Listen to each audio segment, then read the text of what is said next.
Good evening, and thanks for coming to part 2 of managing stress for the whole family. And before we begin, I just wanted to ask if there's any questions from our first presentation. So I'll give you a few moments. Either you can type something in the chat, or you can put on your microphone and ask me a question before we begin.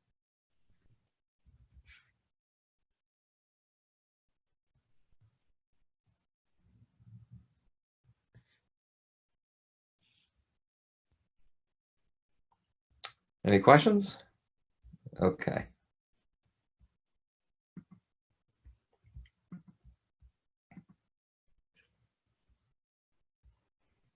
This evening, we're going to do an exercise that's called guided imagery. It's very effective in managing stress, as it will help you become mindful about different ways in which you can think and manage information coming into your body, either kinesthetically, olfactorily, visually, auditorily. And the way we're going to begin this is by working on what's called diaphragmatic breathing, or what is commonly called square breathing. Now, it's called square breathing because there's 4 components in a square, and that the manner in which you're breathing is regulated, and there's a tempo and a rhythm between the 4 elements. Now, your diaphragm is located just below your chest area. And those of you who have children notice that when your children were younger, you would go in and check the crib to make sure their belly was going up and down, because babies can't breathe with their chest area, thoracic area, because it's not well developed. So they breathe by using this area called the diaphragm. The diaphragm, located just below your rib cage, place your hand on your diaphragm. And I want you to now imagine that there's a balloon in that area, and you're going to inflate it by taking in a slow breath, but not deeply, and inflate. And then hold your breath. And then breathe out and relax your shoulders. And don't breathe. Breathe in rhythmically through your nose, inflating your diaphragm. Hold your breath. Breathe out, relax your neck. And don't breathe. Now find this comfortable rhythm of breathing. In a few moments, I'm certainly going to ask you to find a place that would be relaxing. If you're in a chair, that's fine. It might be better if you're lying on the floor or a couch, someplace that might support your head. And we'll be going through the whole system of diaphragmatic breathing and then guided imagery. Now, the reason that the breathing is so important is that the rhythm of your heart produces a coherence in your brain, which means if the rhythm is nice and regulated in your heart by breathing in the manner in which I'm teaching you, your brain rhythm will respond similarly. Now, what that will produce is a great sense of calmness and tranquility. And if you allow yourself to relax very deeply, you might enter into a light trance. Trances are very common to the human. We're in them more frequently than not when we're not distracted. So it's a common phenomenon, and in this altered state of consciousness, you will allow different things to occur. You allow images to become clear, vibrant, either in the forms of imagery or memories of fantasies, things that have not taken place, as well as memories which have occurred. I'm going to instruct you through this process about how to manage your stress more effectively. I'm going to just check the screen one more time to see if there's any questions.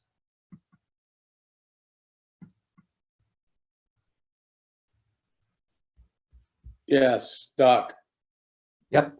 Hey there. So I'm not sure if it relates to, I'm not sure if it relates to last time or if I'm getting in, something you're going to get over, but the psychosomatic approach. So if you conceive, believe, achieve, if you control muscle movements or facial expressions, can that alter or manage your exterior reactions? Or internal reactions, I guess, but if you change your face, will that in turn help to manage the stress you feel? If you're mad or sad, if you put a happy face on, will it make a difference? That's an interesting question. I mean, I can tell you that if you relax certain portions of your body, there's no question that it will begin to alter your mood experience. So, for example, relaxing the jaw and relaxing actually your throat by swallowing. So as you're doing that, you're going to obviously notice there'll be some facial changes. Though it's not just like putting on a happy face. It is strategically identifying areas of your body that when you relax, the tension is released.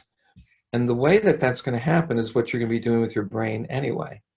So in the example that when I suggested don't think about pink elephants and you would think about them, you're telling yourself, I'm going to relax and try to be relieving myself. You're sending a message to your brain. And so it's instructing you. So I think releasing the tension and intending to become more relaxed, I think will definitely make a difference. Yeah, I mean, one example I was told was if a baseball pitcher is on a mound and the manager comes out to the mound and speaks to the pitcher and says, just don't throw it low and inside. Well, the manager leaves the mound, the pitcher thinks, can't think in negatives. So he thinks low and inside, so he throws it low and inside, they lose the game. Because of that, instead of telling him to throw it high and outside, he told him to do not throw it low and inside. So if you're going into a grocery store and you have to return something, and there's going to be perhaps there'll be a discussion about the return. If you go in thinking, having a sour face, thinking there's going to be a confrontation with the manager or whatever, versus going in happily, you're kind of almost putting your body in a relaxed state. It then may help. I don't know. Well, I certainly think that your facial cues will make a difference. I think if you can relate this, to what we're describing as a mindset. So not unlike the intention to not be confrontational, the intention to be calm. If that's what the intent is, consciously or subconsciously, it will influence your body. I don't think there's much of a question about that. I think we can fake things like a fake smile, which I don't think is going to do anything for relaxing you.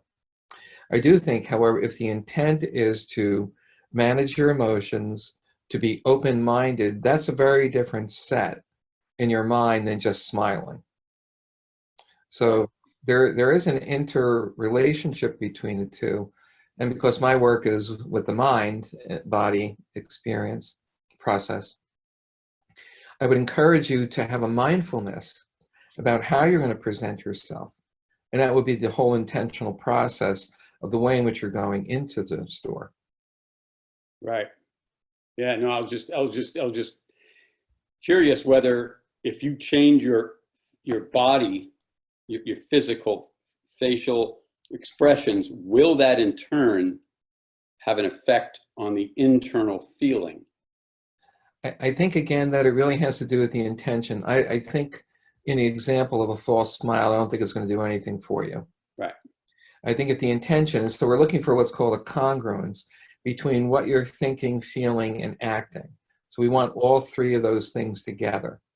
So acting in a way different than the way you feel or think. You can put on a happy face, you might influence others. I don't think it's going to do a lot for the person. No? Yeah. So I think we really need the congruence between what you're thinking, believing, feeling, and then manifesting. And that's what we would describe as a congruence. Gotcha. Thank you. Sure. Any other questions? Okay, so make yourself comfortable. I'm going to ask you to close your eyes when you're doing the exercise. And I'm going to turn off my video. And the reason that I want you to close your eyes is that your brain is affected by your vision by 50%. 50% of your brain is devoted to vision. And during this period of time, when you are being affected by your vision, you will be less apt to pay attention to what's going on in your body. So in this kind of mindfulness exercise, let's now close your eyes and begin breathing rhythmically, as I've instructed you. So breathing shallowly through your nose, inflating your diaphragm, holding your breath, and breathing out and relaxing your neck. And don't breathe.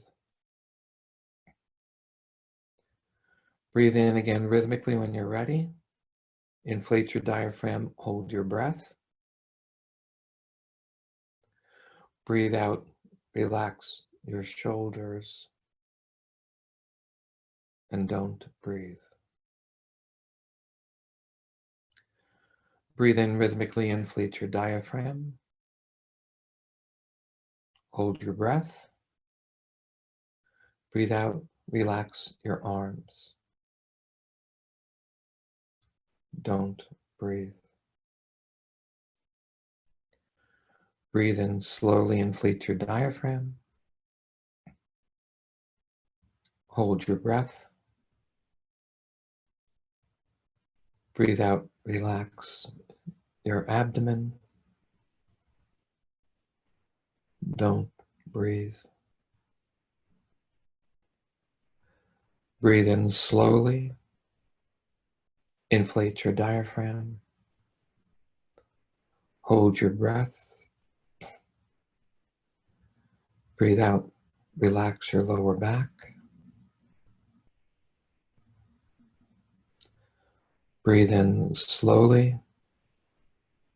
Inflate your diaphragm. Hold your breath. Breathe out, relax the lower portion of your body. Now, you may continue breathing in a very rhythmic manner. And each time you breathe in slowly and inflate your diaphragm, you may imagine a cool light, the warmth of the sunlight on your face. And as you exhale, slowly, you will notice the tension being released in different portions of your body. So continue breathing rhythmically and relaxing different portions of your body. And shortly, I will guide you into a place to help you relax deeper and deeper, deeper and deeper, and deeper and deeper. You may now imagine that you're in a setting that is very comfortable, relaxing, serene, familiar or unfamiliar. Your backyard, a beach, a stream, a walk through the forest on a crisp fall day with vibrant colors, or walking in the forest in the lush green of summer. find a place to relax in this setting. On a blanket, a beach towel, a lounge chair. Your back up against a tree, against the rock next to a stream. Your backyard in a lounge chair. Now, each time you let out a breath, you will notice that your body relaxes deeper and deeper, deeper and deeper, and deeper and deeper. Each time you let out a breath, your body will relax deeper and deeper, deeper and deeper, and deeper and deeper. Now, I want you to become aware of your hands. And in a few moments, you're going to notice a different sensation in one or both of your hands. You may notice a heaviness in your hands. You may notice a lightness in your hands. You may have the sensation of your hands growing larger. You may have the sensation of your fingers growing longer. You may have the sensation of your hands being detached from your arms at your wrists. And as you notice a different sensation in one or both of your hands, allow your body and your mind to relax deeper and deeper, deeper and deeper, and deeper and deeper. Each time you take in a breath, you may have a sensation of a warm or a cool light coming into your body, relaxing you. And each time you exhale, you'll have the experience of reducing tension and stress as it leaves your body. Now, in your mind is a video screen. It's a place where you can create images of experiences that you've had in the past in the form of memories, or you may use the video screen to create images of fantasies of something that's not even taken place in your life. Now, as you are relaxing in whatever image you arrived at, the beach, your backyard, a lounge chair, you will notice that you are feeling more and more relaxed and more relaxed. And soon you may enter into a twilight state. You may enter into a twilight state. And in this twilight state, you're half awake and half asleep. And in this twilight state, you're half awake and half asleep. And in this twilight state, you're half awake and half asleep. In being half awake, you may hear sounds around you that you will ignore. In being half asleep, you will enter into a dreamlike state, a pleasant state, a dreamlike state. And you may now relax deeper and deeper and deeper and deeper, and relax deeper and deeper and deeper and deeper. And now relax deeper and deeper and deeper and deeper. And soon you will prepare yourself to begin to dream something very pleasant. It will not matter what you're dreaming as long as it's a pleasant dream. It will not matter what you're dreaming as long as it's a pleasant dream. It will not matter what you're dreaming as long as it's a pleasant dream.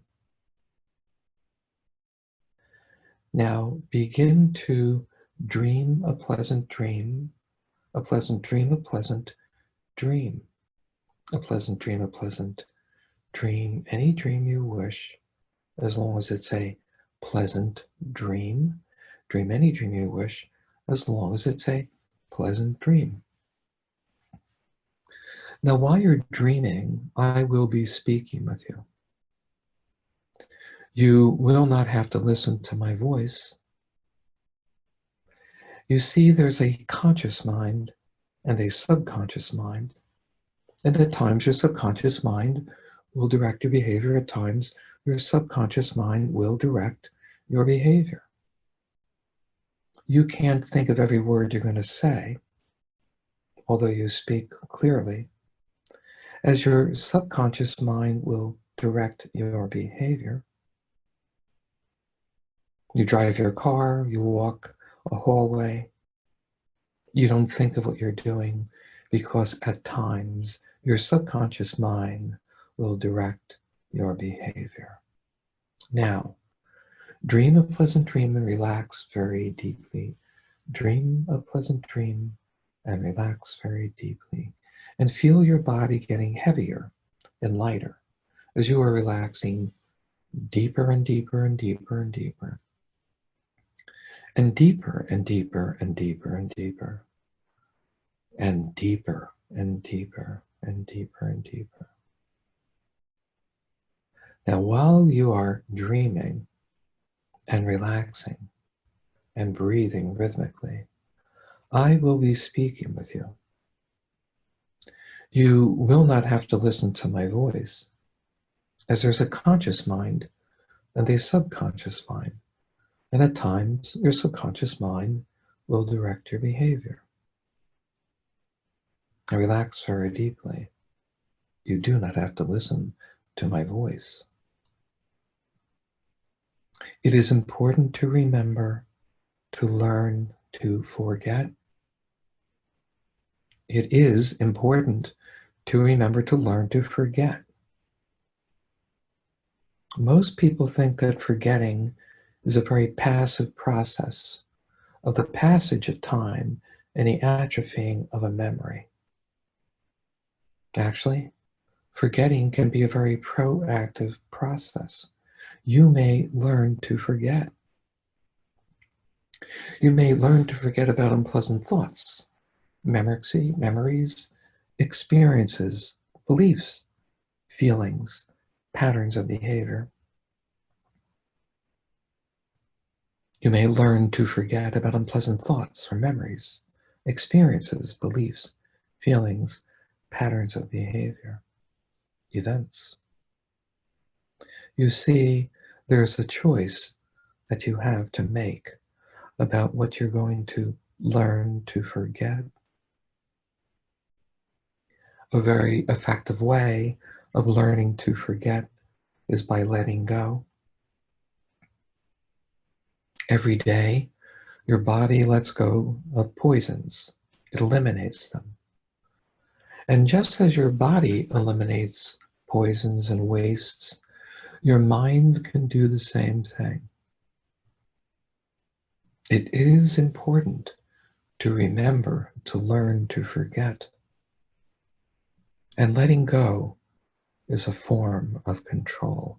You may now work on letting go of tension in your mind and tension in your body.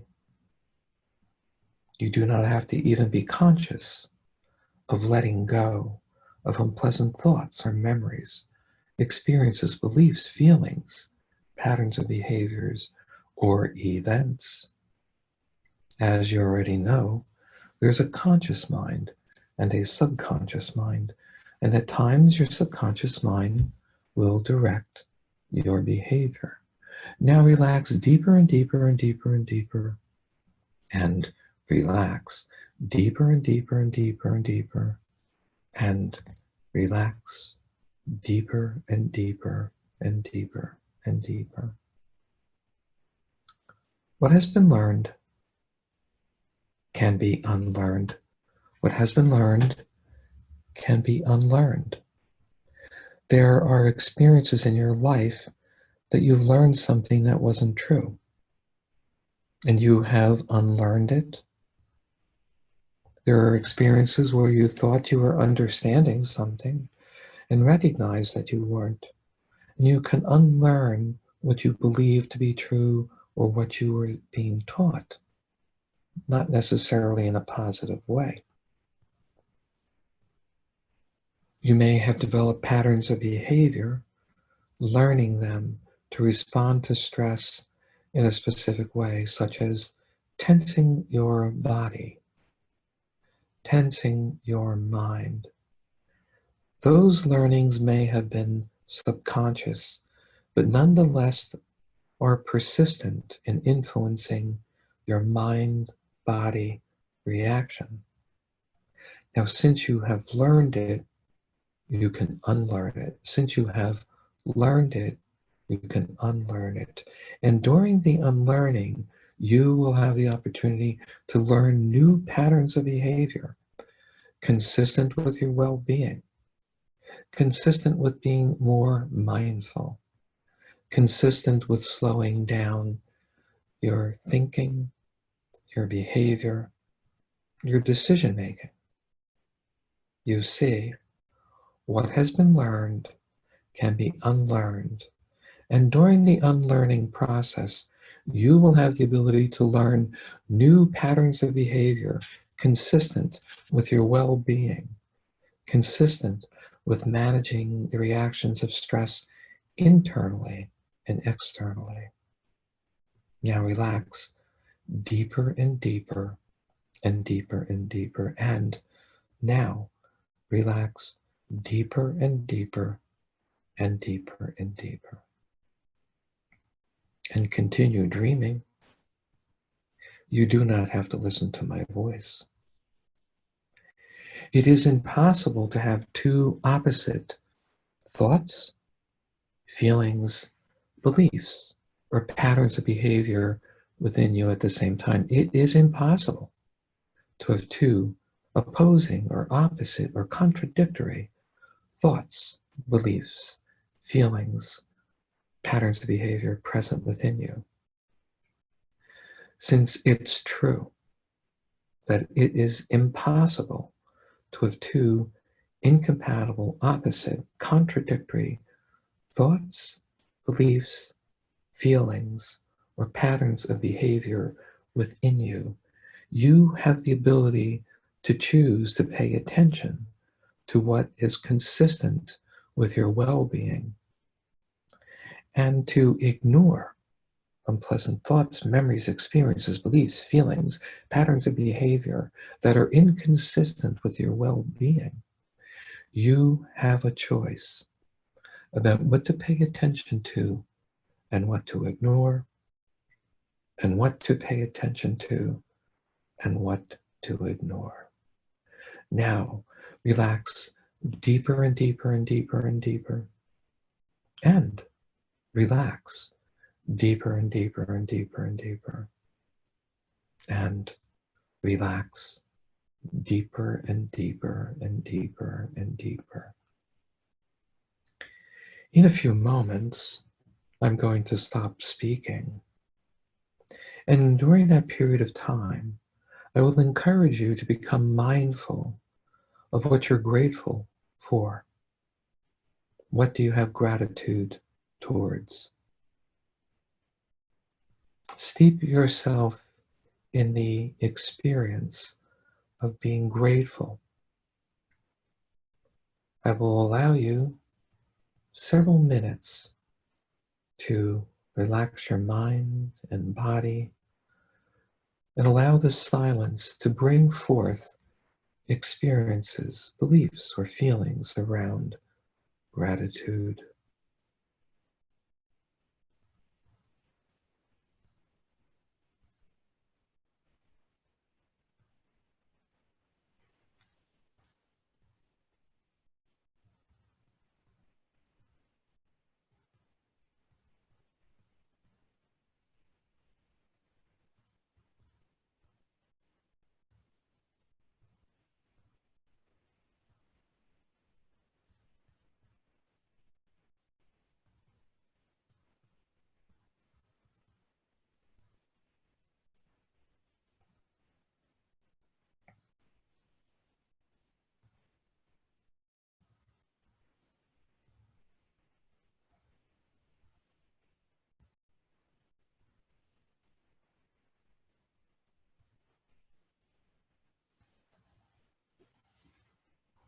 You may continue to think about gratitude. You may add to your time of indwelling to think of something you can do that would express a kindness to someone you care about. Steep yourself in the experience. Draw upon your knowledge of someone and what would a kindness be like to express to them.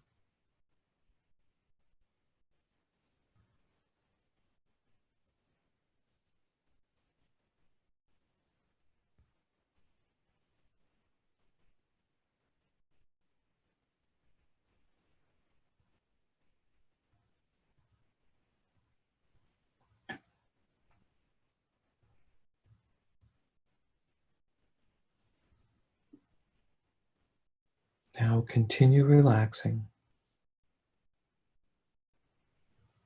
The next time you want to modify the experience of tension, worry, anxiety, the impact that stress has on you, your body, or your loved ones. Take some time. Allow silence to speak to you. Do your diaphragmatic breathing. And upon doing so, you will notice that you gain more and more control over your mind-body interaction. And upon doing so, you will be able to direct your mind consciously and subconsciously to reduce the impact of stress has on your mind and body and your interactions with others. Now, I'm going to count from 1 to 5, and you will open your eyes and feel refreshed and relaxed.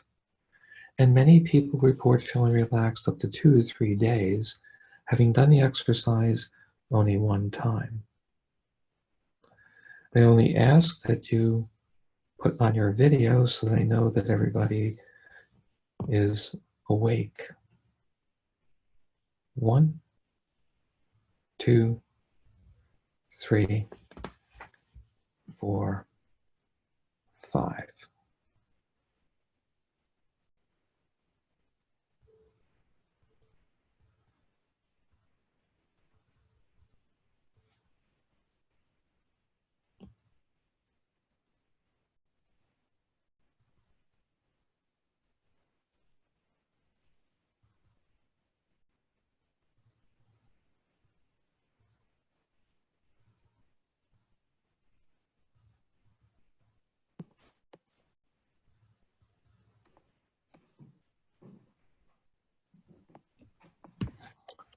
Some people may have fallen asleep.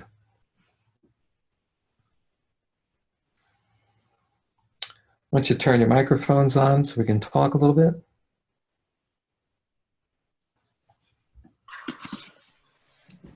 Thank you.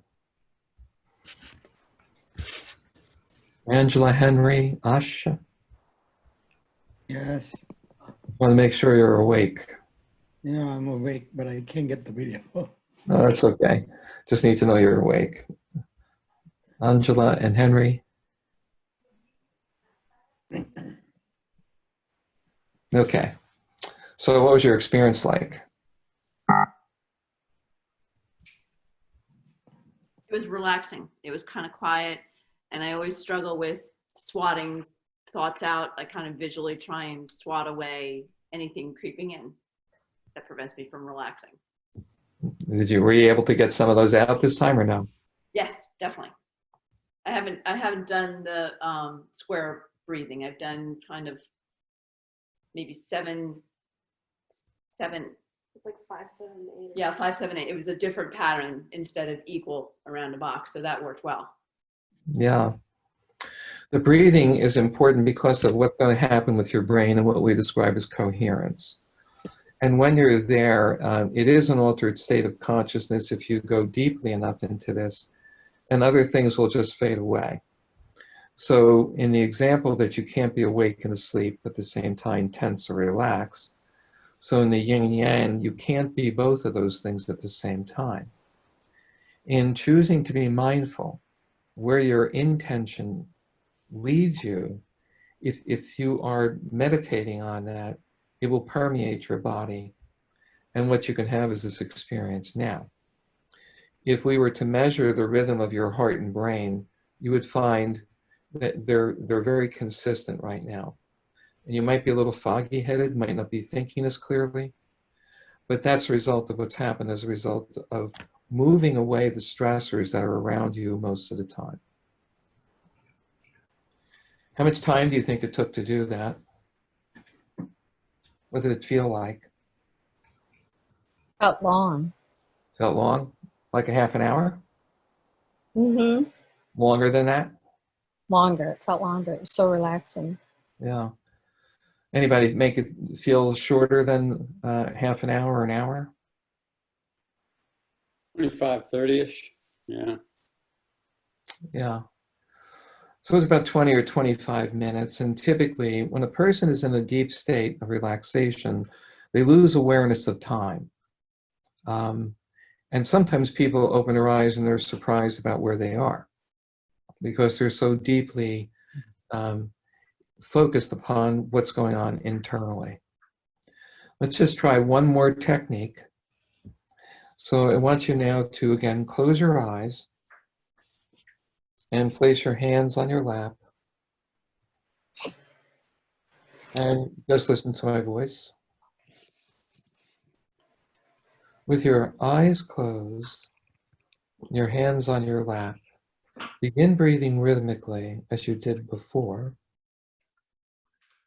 And soon you will notice a different sensation in your breathing, which will allow you to relax deeper and deeper and deeper and deeper. You may now become aware of your hands, become very aware of your hands. In a few moments, you will notice a different sensation in one or both of your hands. You may notice a heaviness or a lightness. You may notice a tingling sensation, a numbness. You may have the sensation of your hands growing larger, your fingers growing longer. You may have the sensation of your hands being detached from your arms at your wrists. When you notice a different sensation in one or both of your hands, allow yourself to relax deeper and deeper and deeper and deeper. And allow yourself to relax deeper and deeper and deeper and deeper. And allow yourself to relax deeper and deeper and deeper and deeper. When you're ready, open your eyes and feel refreshed and relaxed.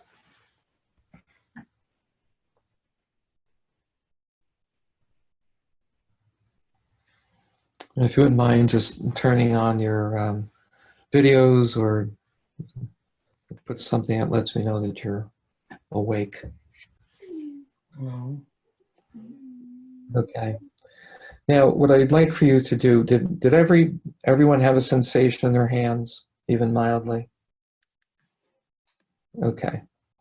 So what I'd like for you to do going forward is at any point in the day, do this about 3 or 4 times a day for 1 to 3 minutes. In a quiet place, close your eyes, begin breathing rhythmically, and just focus on your hands. And when you pay attention to your hands, one of those sensations will come back to you. And when that occurs, that will be the trigger to help you relax more deeply.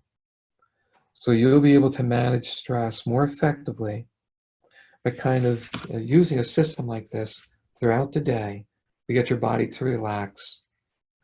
When your body's relaxed, the contrast will become apparent to you. So you maintain this degree of relaxation now.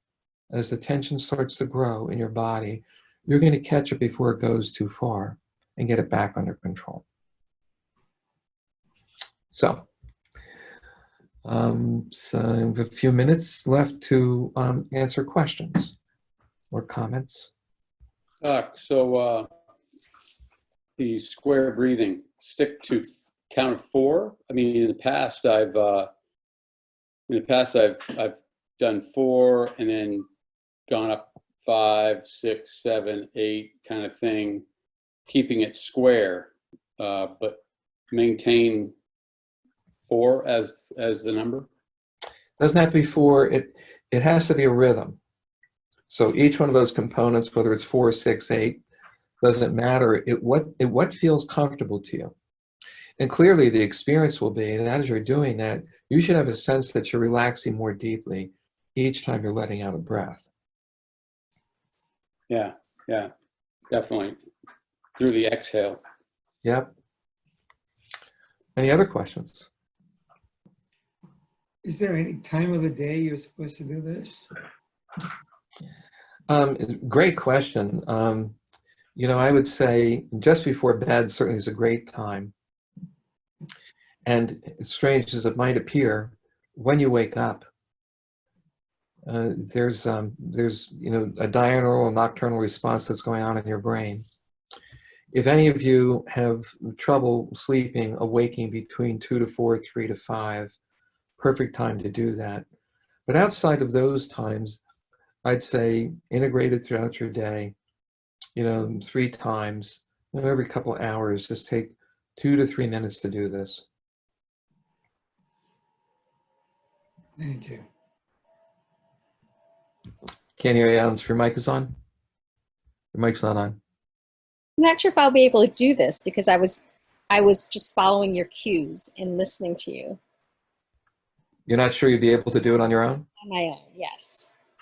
Well, I can assure you will be able to do it on your own. The way we train people is by doing this guided imagery.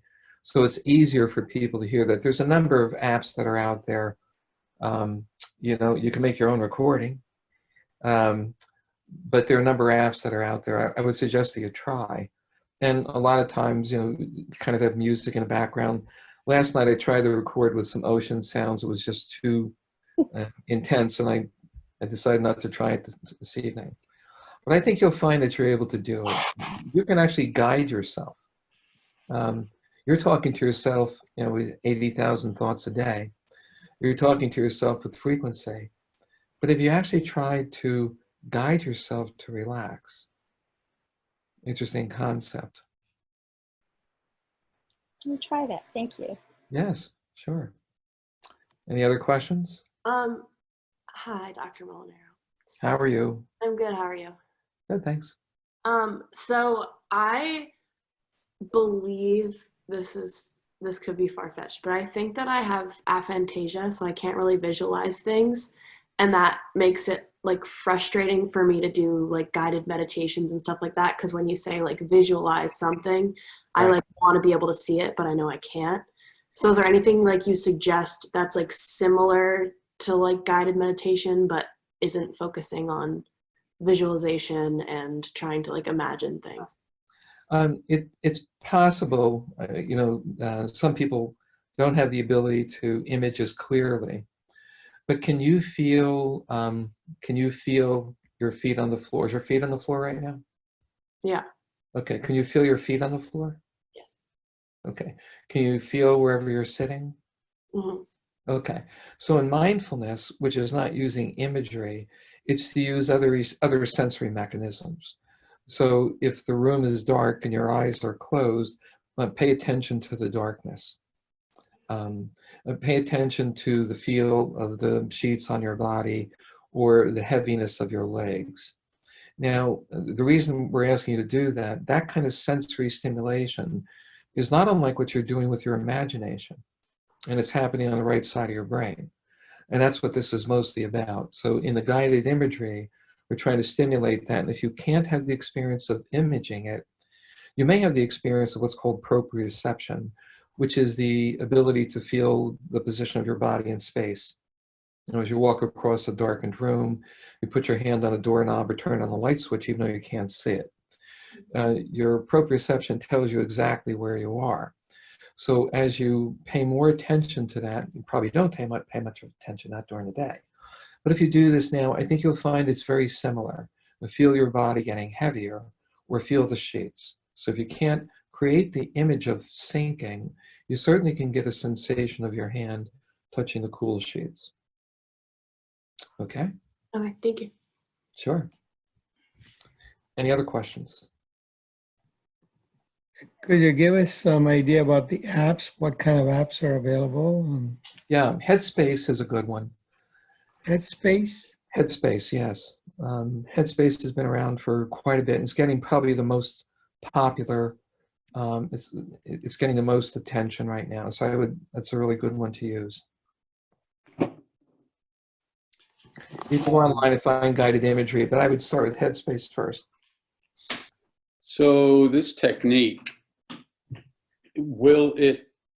is there additional challenges with, say, someone with, an attention deficit hyperactivity disorder to some degree? No, really. You know, this is the prelude to a hypnotic state. And interestingly enough, and certainly in my clinical experience in almost 40 years, individuals that are prone to anxiety, which means that there's an attentional disorder, or classic ADD or ADHD, do very, very well with this because it's the contrast of what their experience has been.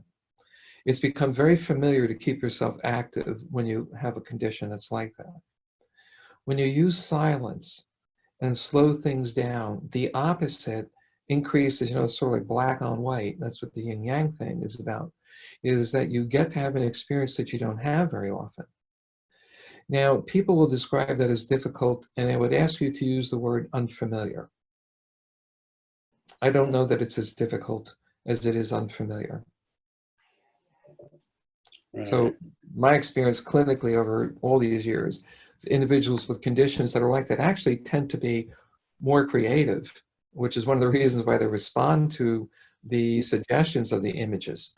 Right. So it's an interesting phenomenon. Most people would have the same question. They probably would not do as well if they had that as a condition. They actually do extremely well. Is there a immaturity level that one has to pass, like a 12-year-old or? Oh, I certainly do it with 10-year-olds. I don't see 10-year-olds anymore. Okay. But yeah, I don't think that would be a problem. I mean, you might not do it as long as I do it. I mean, if you wanted to guide your children to do this, you might do it less time, but yeah. Yeah, it's a long spring break coming up, so. There you go. There you go. Thank Any you. other questions? Sure.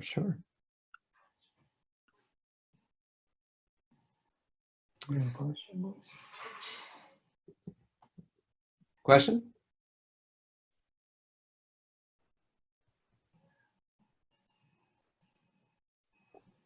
No?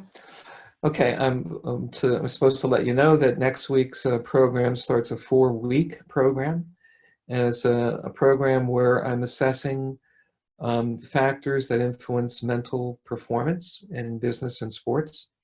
And if you're interested, you can sign up for it, take a test. And then the first week, we break down the analysis of the test, apply it to a sport, apply it to business. And then for the 3 weeks after that, we break down very specific components of 20 mental skills necessary for high-level performance. So thank you for your time. This recording will be available.